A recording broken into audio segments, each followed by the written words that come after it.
Alors, je suis très heureux, mon général, de vous accueillir pour beaucoup de raisons. Alors, personnelles déjà, puisque mes parents travaillaient chez Dassault et dans l'armée de l'air à Istres. Donc, voilà, base aérienne bien connue. Je crois que c'est la piste d'atterrissage la plus longue d'Europe où pouvait se poser la navette spatiale en cas de problème.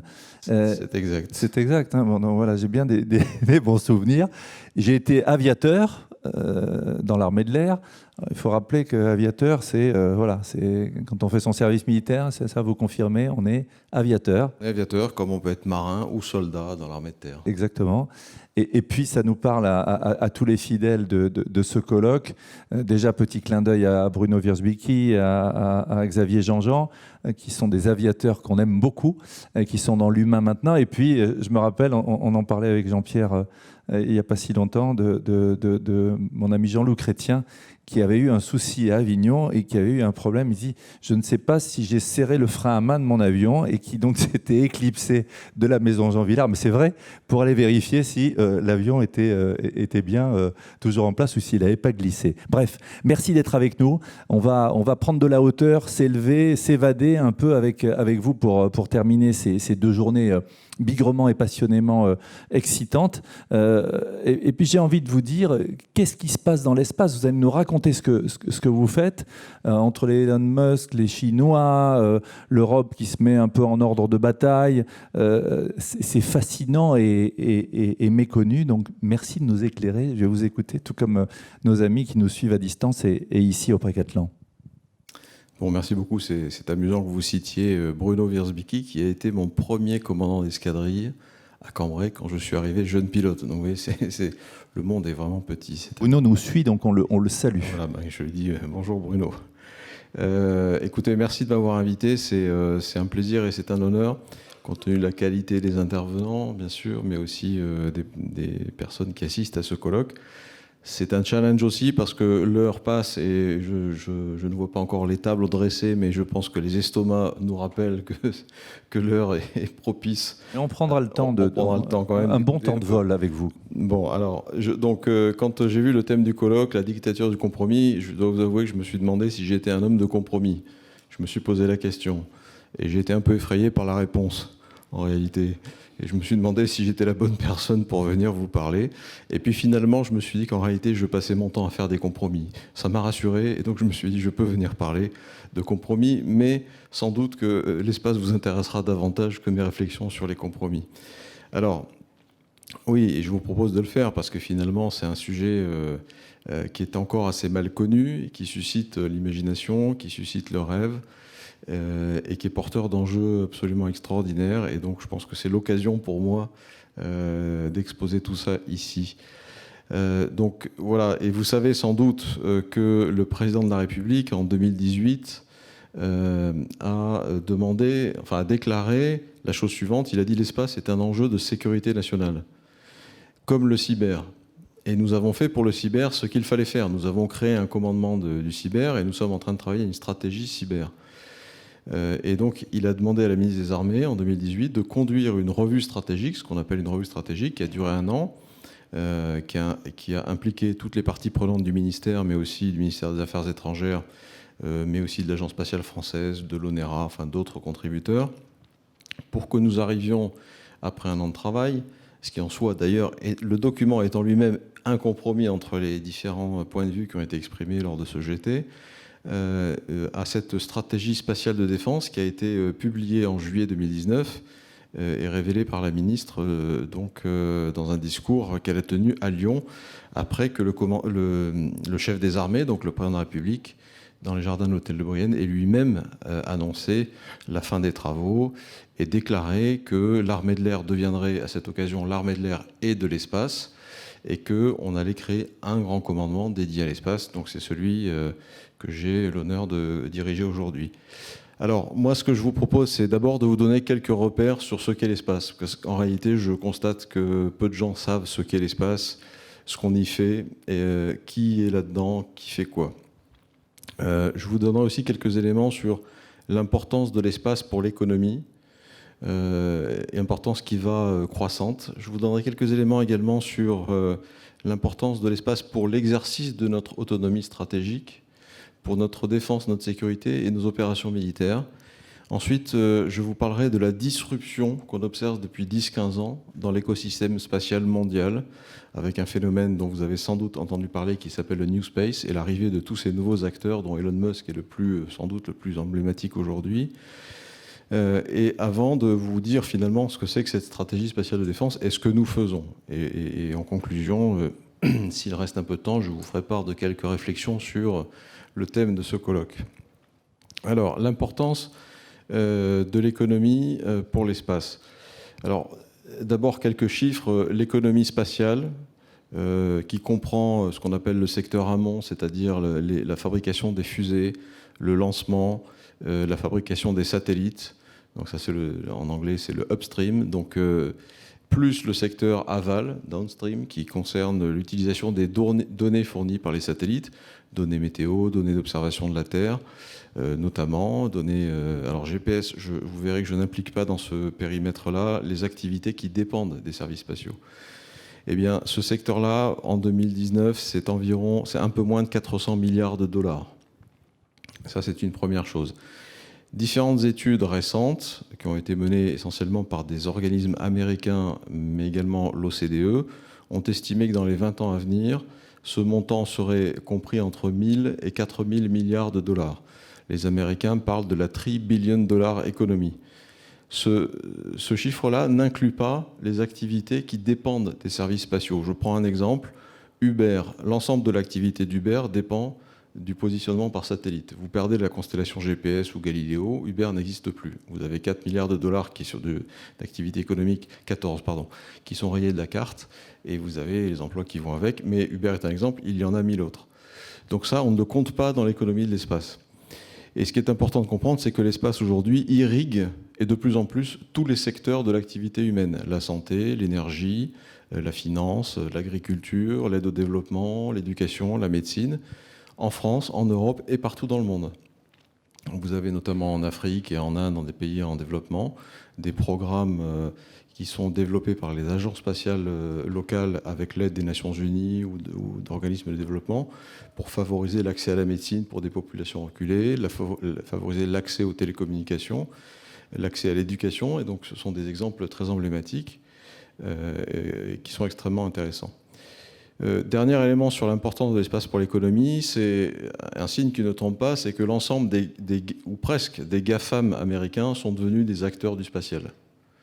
Et vous avez cette convergence du spatial et du numérique qui est en train de s'opérer avec des gens qui fabriquent des infrastructures spatiales et des gens qui dans la même société ou dans le même business model, y inclut les services aval, c'est-à-dire par exemple l'accès à des communications large bande haut débit et un cloud, avec du cloud computing sur l'ensemble de la planète. Et les exemples les plus connus, j'y reviendrai tout à l'heure, sont la constellation d'Elon Musk qui s'appelle Starlink, et puis celle de Jeff Bezos qui s'appelle Kuiper, mais on a l'équivalent du côté de la Chine qui arrive. Importance de l'espace pour l'économie. Deuxième élément, je voudrais citer un chiffre également. La Commission européenne a fait une étude récemment indiquant que 10% de l'activité de l'Union dépendait des services spatiaux. Ça représente un peu plus de 1000 milliards de dollars. Vous voyez, c'est quand même considérable. Deuxième élément, c'est l'importance pour notre autonomie stratégique, la défense et la sécurité de nos opérations militaires. Donc là, l'espace fourni depuis les années 70 et avec l'amélioration des systèmes, évidemment, c'est de plus en plus présent. De nos autorités politiques jusqu'à nos hommes qui sont déployés sur le terrain, à la fois de l'aide à la décision et à l'action par de l'imagerie, du renseignement, par des communications sécurisées à grande élongation, haut débit, et par des services de navigation et de positionnement précis et sécurisés. Je vous donne un exemple. La décision de la France de ne pas intervenir en 2003 en Irak est très substantiellement fondée sur l'imagerie spatiale qui permet d'infirmer les déclarations américaines sur la présence d'armes de destruction massive en Irak. Donc ça, c'est l'exercice de l'autonomie stratégique de la France. Et par ailleurs, pour nos 17 000 soldats qui sont déployés sur une trentaine de sites autour du globe, que ce soit en force de souveraineté, en force de présence ou en opération extérieure, ou à la mer, sur des bateaux, eh bien, voir, entendre, communiquer, naviguer, préparer un objectif, frapper cet objectif, Tout cela est permis par l'espace et cette dépendance ne fait que croître. Tous les systèmes de combat qui sont développés aujourd'hui, le système de combat aérien futur, qui est un programme franco-allemand que les Espagnols ont rejoint et dont on entend beaucoup parler dans la presse, le système de combat de l'armée terre Titan, qui est son équivalent en quelque sorte, et le système Axon V de connectivité de la marine, ce sont des systèmes globaux dans lesquels toutes les plateformes sont interconnectées, échangent massivement des informations, et l'espace va y jouer un rôle essentiel. La disruption de l'écosystème spatial. Alors, depuis 10-15 ans, il se passe des choses absolument extraordinaires dans l'espace. Là aussi, je vais vous donner quelques éléments de compréhension. Durant cette période, le nombre de pays qui ont immatriculé des satellites en orbite a plus que doublé. On est passé de 36 à 40. Les investissements institutionnels ont suivi à peu près la même pente. On est passé de 40 milliards de dollars à plus de 80 aujourd'hui, enfin, c'est le chiffre de 2019. Et vous avez le nombre de satellites en orbite, satellites actifs en orbite, qui a également cru de façon considérable, puisque vous aviez, quand j'ai pris mes fonctions en fin 2018, je disais qu'il y avait 1800 satellites actifs en orbite. Vous en avez aujourd'hui 3900. Et pour la seule année 2020, on a mis en orbite 1300 satellites. C'est 10 fois plus que 10 ans auparavant, en une année. En 2012, c'était 125, 130 satellites. Et ce nombre ne fait qu'augmenter d'année en année. C'est dû essentiellement à la mise en place des grandes constellations que j'ai mentionnées, d'Elon Musk, Bezos et des autres. Et on attend, dans les 10 années à venir, potentiellement plus de 20 000 satellites en orbite. Donc vous voyez que ça pose quand même un problème de congestion des orbites. Alors on appelle ça, nous, non seulement des orbites, qui sont des positions géographiques, mais aussi des fréquences. On appelle ça le foncier spectro-orbital. Vous voyez, donc il commence à y avoir une guerre pour le foncier spectro-orbital. Et la difficulté que l'on a, c'est que l'espace est un milieu extrêmement libéral. C'est premier arrivé, premier servi. Vous déposez un dossier, si la position est libre, vous occupez la position. Voilà ces éléments. Et alors, je vous ai parlé des nouveaux entrants, le New Space. Qu'est-ce que c'est le New Space? C'est l'arrivée des acteurs privés. Jusqu'à présent, l'espace, c'était l'affaire des agences spatiales, des gouvernements, des ministères de la Défense. Et depuis 15 ans, on a le New Space. C'est la digitalisation, la miniaturisation, le passage à l'échelle, à grande échelle de la production de satellites. Et c'est tous ces acteurs privés, start-up ou pas, qui viennent proposer des services au gouvernement, mais aussi des services à des clients particuliers, avec des secteurs d'activité qui émergent qu'on ne connaissait pas auparavant. Vous avez par exemple des projets d'exploitation des minerais sur les corps célestes. Corps célestes, ce sont les astéroïdes et les planètes. Vous avez des projets de sociétés qui vont retirer les débris de l'espace, parce qu'il y a un problème sur les débris. Vous avez des sociétés qui développent du tourisme spatial, elles sont toutes connues, et on peut douter du business model de ces sociétés, mais en tout cas, elles sont là, elles sont peut-être pour certaines d'entre elles trop en avance, mais je pense qu'un jour, ces choses-là auront une réalité économique. Et donc, parmi tous ces entrants, je vais m'arrêter 2 secondes sur Elon Musk, qui est quand même un homme assez extraordinaire. C'est un monsieur qui, après avoir quitté PayPal avec un gros chèque, a décidé de s'orienter vers l'espace, qui était quand même le sujet qui l'intéressait le plus. Et donc, il est apparu dans le paysage spatial au milieu des années 2000, avec une intuition qui était, alors une envie, qui était une vision, qui était d'aller vers Mars. Et une intuition qui était qu'il fallait commencer par le bas de la chaîne de valeur, qui était l'accès à l'espace. Fabriquer des fusées en rendant le coût d'accès à l'espace le plus faible possible, donc avec des fusées réutilisables. Et donc c'est ce qu'il a fait. Au milieu des années 2000, c'était plus ou moins une plaisanterie dans le monde de l'espace. Il est arrivé au Space Symposium, qui est le grand forum international spatial aux États-Unis, en 2006, je crois, devant le Gotha de l'industrie spatiale mondiale et notamment américaine, en disant « Dans 10 ans, vous êtes tous morts ». Donc vous imaginez la réaction de l'Assemblée. Eh bien, aujourd'hui, plus personne ne rit. Je peux vous dire que Elon Musk a verticalisé complètement la chaîne de valeur dans l'industrie spatiale, du lancement jusqu'à la fourniture de services, donc d'accès au débit large bande sur l'ensemble de la planète, en passant par la construction des satellites et leur déploiement. Et donc il fait ça, notamment pour sa constellation, en association avec Microsoft Azure, tandis que Bezos, lui, développe à peu près la même chose, avec évidemment Amazon Web Services, qui là lui appartient. Et Musk a aujourd'hui réussi 120 lancements de sa fusée Falcon 9. Il a ravitaillé 21 fois la Station spatiale internationale en apportant 6 tonnes de frais à chaque fois. Et il a assuré le convoyage, les 3 derniers convoyages d'astronautes sur la Station spatiale internationale, dont Thomas Pesquet au mois d'avril, ce qui a redonné aux Américains la capacité à faire cela qu'ils n'avaient plus depuis l'arrêt des navettes spatiales, et ils dépendaient des Russes pour faire ça. Donc vous voyez, un succès phénoménal, et il n'a pas du tout l'intention de s'arrêter ici. Dans ce bouleversement de l'écosystème spatial, vous avez aussi la montée en puissance de la Chine, qui a multiplié ses investissements par 8 depuis 10 ans, qui a multiplié ses lancements par 3, et qui, pour la première fois en 2020, était la première nation en termes de lancement dans l'espace, avec 39 lancements contre 35 pour les États-Unis, 15 pour la Russie, et je vous laisse deviner l'Union européenne, mais c'était une année de Covid, donc c'était plus compliqué, 7 lancements pour l'Union européenne en 2020. En général, c'est plutôt entre 10 et 12 pour l'Union européenne. Donc vous voyez, la Chine monte en puissance. Elle a fini le déploiement de sa 3e génération de constellation de positionnement Beidou. Elle a planté un drapeau sur la face cachée de la Lune. Elle a mis en service au printemps dernier une station spatiale internationale, et ses 3 premiers taïkonautes ont rejoint la station le 17 juin dernier. Ils ont fait leur première sortie extravéhiculaire. Donc vous voyez une ambition spatiale chinoise extrêmement forte, avec là aussi l'émergence d'un secteur privé très dynamique, à l'image de ce qui se passe aux États-Unis, donc permis par le gouvernement chinois, pour précisément développer l'innovation, construire des grandes entreprises qui soient capables de faire aujourd'hui ce que font les Chinois. Alors, face à tout ce constat, il y en a un dernier qui a été finalement le déclencheur de notre stratégie, c'est celui de l'augmentation des risques et de l'apparition des menaces. Alors, qu'est-ce qu'on met derrière les risques ? Les risques, c'est principalement le nombre de débris dans l'espace.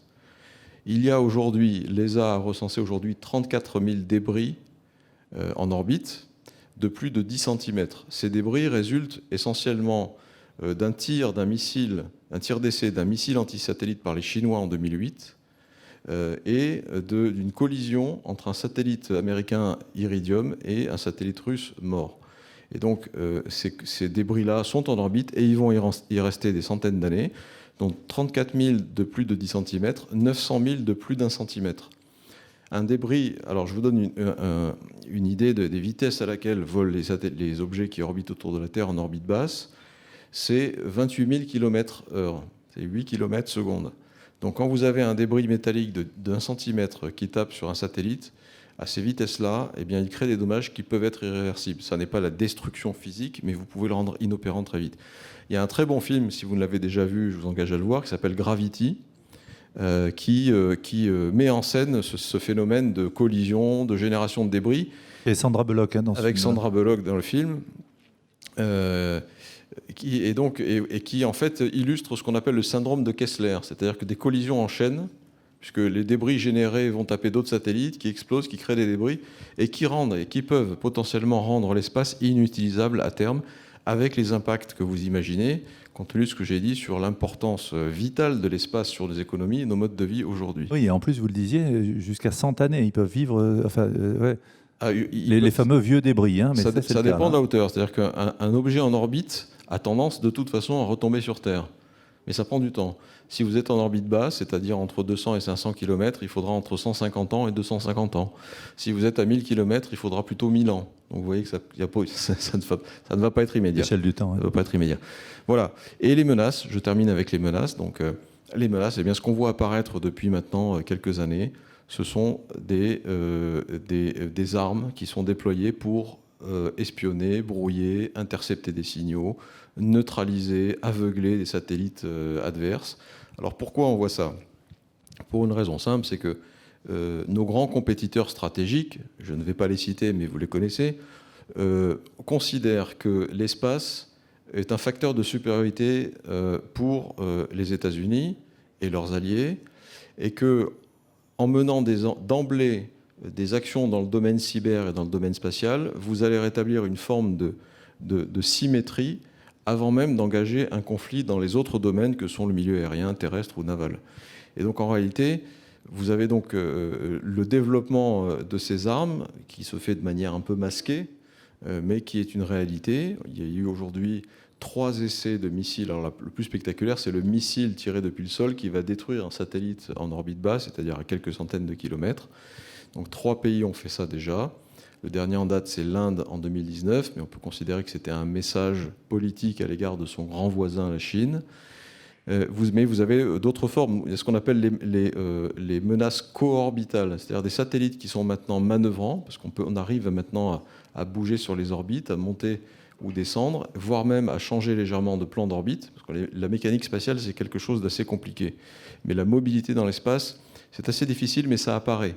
Et donc vous avez des satellites qui sont capables maintenant de s'approcher d'autres satellites de façon non coopérative, ce qu'on sait faire de manière coopérative sur la Station spatiale internationale, et on sait même s'arrimer dessus, évidemment, mais de façon non coopérative, c'est beaucoup plus compliqué, mais ça se développe sur les orbites basses, quelques centaines de kilomètres, mais aussi sur les orbites géostationnaires, à 36 000 km de la Terre, où vous avez des satellites extrêmement importants pour les télécommunications notamment. Je vous coupe, mais tout ce qu'on vivait en science-fiction est en train de devenir de la réalité, là.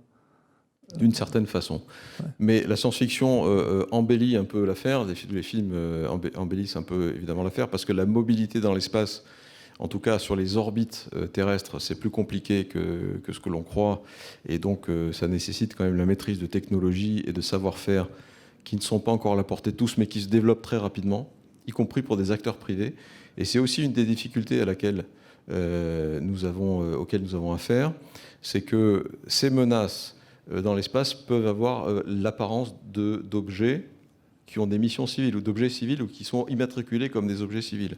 On avance masqué, hein, là aussi. On avance masqué, et quand vous avez un satellite qui est un démonstrateur technologique ou qui est censé faire de la maintenance en orbite, qui est une autre forme de commerce qui est en train de se développer, et qui s'approche de l'un de vos satellites et qui est capable, avec un bras articulé, qui est supposé faire de la maintenance, changer un module, ravitailler, compléter les ergols du satellite pour allonger sa durée de vie, mais qu'en réalité, il vient arracher un panneau solaire ou un module, mais vous rendez le satellite adverse inopérant. Et c'est un satellite civil. À qui appartient-il? Une société privée? Donc à qui attribuer l'action hostile que vous venez de subir? Donc il y a toute une problématique derrière, bien que l'espace soit un milieu transparent, de suivi, d'identification, de caractérisation et d'attribution de l'agression. Presque maintenant de droit aussi, du coup. Et il y a un sujet de droit, absolument. Le droit de l'espace, c'est le traité de 1967, qui est un traité extrêmement libéral, qui pose des grands principes qui sont toujours valables, mais qui, d'une certaine façon, est un peu lacunaire et donne lieu à de l'interprétation. Et donc, la difficulté qu'on a, c'est qu'on n'a pas intérêt à le réviser parce qu'on s'engagerait dans un processus sans fin et qui n'aboutirait pas. Donc, on pourra, dans les questions, si vous le voulez, prolonger sur ce point.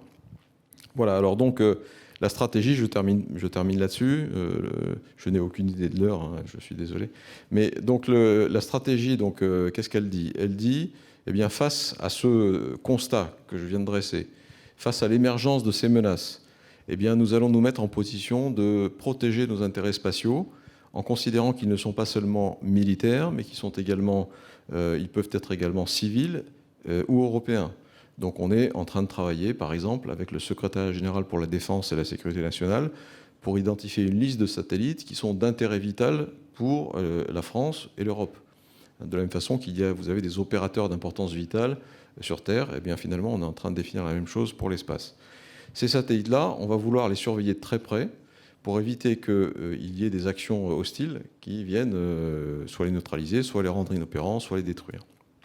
Et on veut être également en mesure de répondre à ces menaces.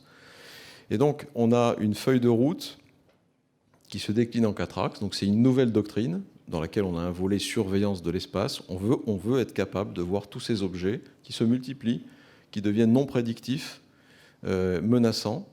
On veut pouvoir les surveiller, on veut pouvoir les suivre, détecter les comportements anormaux, et on veut pouvoir aussi défendre nos intérêts. Et défendre nos intérêts, donc c'est pas du tout dans une optique offensive, hein, on ne déploie pas d'armes pour mener des actions offensives dans l'espace. En revanche, on va déployer des armes pour exercer notre droit à la légitime défense. Article 51 de la Charte des Nations Unies, donc on sera dans l'espace en mesure de, en cas d'agression, défendre nos intérêts spatiaux. Et c'est ce qu'on est en train de faire. Ça veut dire que Et là, je vous ferai grâce de la feuille de route que nous avons qui se décline en matière RH, parce qu'il faut recruter du personnel, le former, développer des compétences, inventer des métiers qui n'existent pas encore aujourd'hui. Et là, on travaille beaucoup, bien sûr, avec le CNES, qui est notre premier partenaire, l'Agence spatiale française, pour identifier cela. On travaille sur un volet capacitaire, il nous faut des nouvelles capacités, et on a découvert assez vite qu'au cœur de ces capacités, il ne s'agit pas seulement d'avoir des satellites en orbite qui font ce que l'on faisait déjà autrefois, c'est-à-dire des communications satellitaires, de l'imagerie, etc., mais aussi des satellites qui vont patrouiller en orbite, et là on rejoint un peu la science-fiction, qui vont patrouiller en orbite et qui seront eux-mêmes avec des charges utiles, ce qu'on appelle des charges utiles, qui peuvent être des lasers. La ministre a parlé de lasers à bord de nos satellites, et qui pourront aveugler un agresseur ou neutraliser ou détruire ses capteurs. Je précise une chose, c'est que nous avons là une ligne rouge qui est de ne pas créer de débris dans l'espace. Donc nous n'aurons pas de canon ou de missile qui irait créer polluer l'espace un peu plus. Et donc il s'agit de neutraliser les agresseurs. Donc il y a évidemment cela, et nous aurons un démonstrateur que nous allons lancer avec le CNES début 2024 sans doute, qui va commencer à nous permettre d'expérimenter ces technologies, ces savoir-faire pour de la patrouille en orbite géostationnaire. Pendant ce temps-là, nous travaillons sur les charges utiles, notamment les lasers. Il faudra mettre des lasers à bord du successeur de ce démonstrateur. Et on s'est assez vite rendu compte qu'au-delà de tout ça, il fallait une architecture qui nous permette de garder le contrôle, d'orienter les capteurs, d'agréger des données qui sont en nombre considérable et croissant, et que donc il y a un vrai sujet numérique dans le spatial, et c'est vrai dans le secteur civil, et c'est vrai aussi particulièrement chez nous. Et donc on a une colonne vertébrale numérique dans laquelle, et on travaille beaucoup sur ces sujets avec les différentes entités de l'écosystème numérique du ministère, et pas uniquement, pour nous doter de cette colonne vertébrale numérique, de ce data center, de ces algorithmes de calcul très haute perfo. Et évidemment, vous imaginez que derrière, il y a un rôle à jouer pour l'intelligence artificielle, pour la blockchain, pour certifier des données qu'on va échanger avec des partenaires. On a un volet coopération, on développe beaucoup les coopérations avec des partenaires, on pourra y revenir dans les questions si vous voulez. Et on a un volet innovation, puisqu'on a créé un laboratoire d'innovation spatiale. Alors on va regrouper toutes nos unités spatiales et on va monter en puissance dans les 4 prochaines années, puisque l'objectif c'est qu'en 2025, nous soyons tous installés à Toulouse avec 500 personnes, 500 experts du spatial, dont la moitié seront des vrais opérateurs d'objets spatiaux, à proximité du CNES, en ayant développé toutes les synergies possibles avec le CNES. Et à côté de ce centre d'opération et des bureaux de ces opérateurs, nous aurons un laboratoire d'innovation spatiale pour les besoins défense. Nous aurons un centre de formation aux opérations spatiales militaires. Nous aurons également notre centre d'excellence OTAN, puisque nous avons candidaté pour accueillir le centre d'excellence OTAN pour l'espace, et que nous étions en compétition avec l'Allemagne, et nous avons gagné cette compétition, ce dont nous sommes très fiers. Voilà. Et tiens, j'aurais pu prendre cet exemple pour dire ne faisons pas de compromis, parce qu'on m'a poussé pendant toute la compétition à faire un compromis avec l'Allemagne, à rejoindre nos 2 candidatures pour en faire une seule. Et j'ai refusé jusqu'au bout, en disant notre candidature est la meilleure, il n'y a pas de raison que nous ne gagnions pas. C'est QFD. Voilà. Et nous avons gagné. Voilà. Et donc tout ça va se faire dans les années qui viennent. Donc vous imaginez que c'est beaucoup de travail. On essaye d'aller très vite, on essaie de faire preuve d'audace, d'imagination, d'agilité. Nous ne sommes évidemment pas les seuls acteurs, même si nous sommes l'objet le plus visible. Mais nous travaillons avec le CNES, je l'ai dit, la Direction générale pour l'armement, mais également parce que nous sommes sur les sujets de politique spatiale militaire, ce qui comprend les capacités, mais aussi les coopérations et les sujets juridiques. Et donc on porte les positions de la France dans les instances internationales où on discute de ces sujets, de traités de l'espace, de normes de comportement, de résolution. On a vu votre interview dans le Figaro, hein, c'était la semaine dernière. Si vous l'avez lu, l'homologue américain. Vous savez tout. Et donc c'est un peu sur tous les fronts que nous sommes, et c'est absolument passionnant. Alors je conclus peut-être sur le compromis. Avant de passer aux questions, voilà. Parce qu'il est 13h30 et je suis sûr que vous avez des questions. Vous restez avec nous, en général, pour déjeuner ? Reste pour le déjeuner, oui. Bon, très bien. Alors, le compromis, je vous ai dit en introduction, suis-je un homme de compromis ? J'aurais tendance à répondre non. Moi, j'aime bien, si vous voulez. Mais en disant ça, je sais que je prends un risque. Le risque de passer pour quelqu'un, un autocrate, quelqu'un de clivant. C'est un risque que j'assume. Bon. En réalité, pour moi, le compromis, et je vous ai dit en introduction que le compromis, en réalité, je passe mon temps à en faire.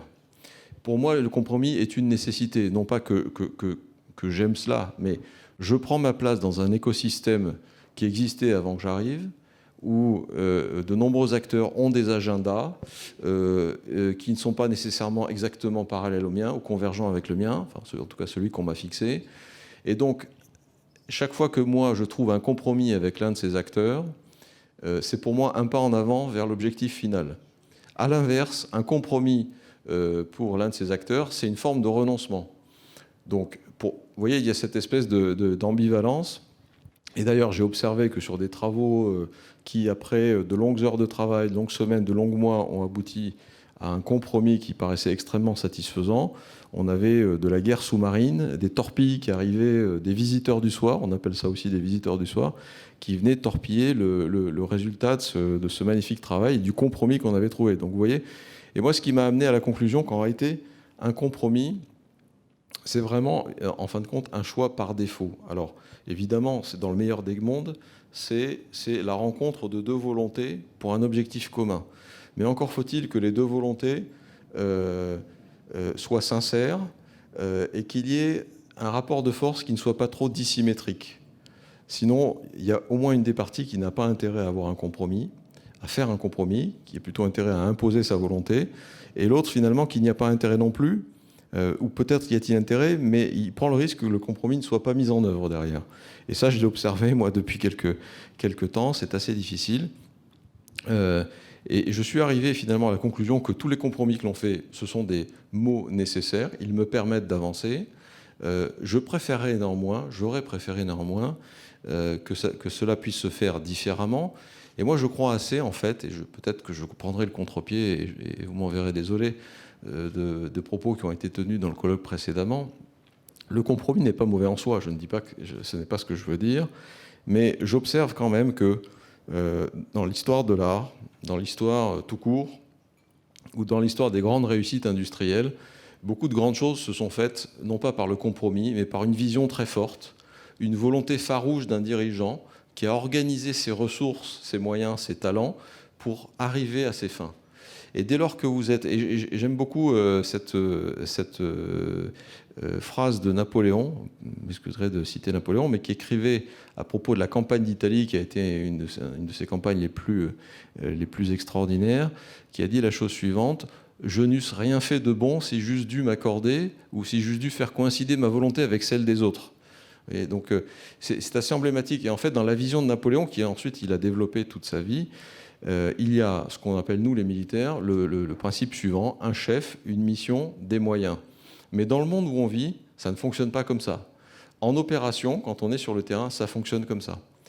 Parce que là, on ne peut plus discuter. Quand vous êtes en train de combattre dans le Sahel face à des adversaires, il y a un chef, une mission, des moyens. On ne fait pas de compromis. On ne va pas commencer à discuter si on a une vision différente. Un peu pris par le temps. Hein. Voilà, un peu pris par le temps.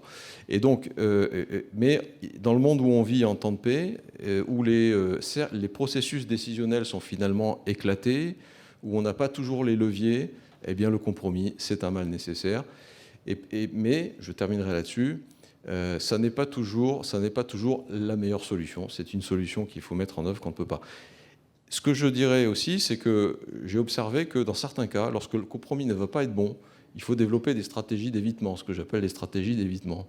Et les stratégies d'évitement, ça peut être gagner du temps pour rétablir un rapport de force ou une symétrie plus favorable. Voilà.